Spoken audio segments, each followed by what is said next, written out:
ચાલો હવે આપણે કરીએ વધુ એક શૈક્ષણિક અને મજેદાર નાટક જે છે કુદરતી ખાતર અને કૃત્રિમ ખાતર વચ્ચેનો તફાવત. નાટકનું નામ છે ખાતરની યુદ્ધરાજી, જેના પાત્રોને હું બોલાવી રહી છું. કુદરતી ખાતર. એ આવ્યો. કૃત્રિમ ખાતર. એ આવી. ખેડૂત કાકા. એ આવી. જમીન માતા. એ આવી. છોડ. એ આવી. દ્રશ્ય 1. જમીન માતા પાસે ખેતરમાં. એ ખેડૂત તો મને ખૂબ પ્રેમ આપે છે. મને જીવિત રાખવા માટે તો જે ખાતર આપે છે તે ખૂબ જ મહત્વનું છે. હા જમીન માતા, હું તમારું પોષણ કુદરતી રીતે કરું છું.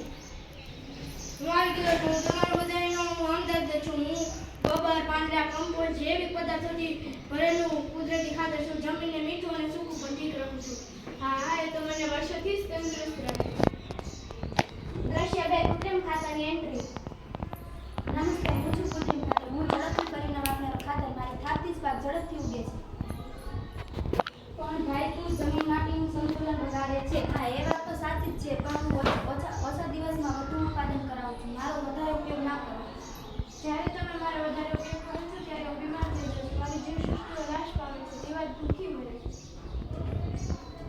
દ્રશ્ય 3. છોડ અને પાકનું નિવેદન. હું બલીના ઉપયોગથી ઊભું છું, પણ તમારું સંતુલન જરૂરી છે. કૃપા કરી મને તંદુરસ્ત રાખો અને જમીનને જીવંત રાખો. અંતિમ સંદેશ. કુદરતી ખાતર જમીનને વધુ જીવન આપે છે.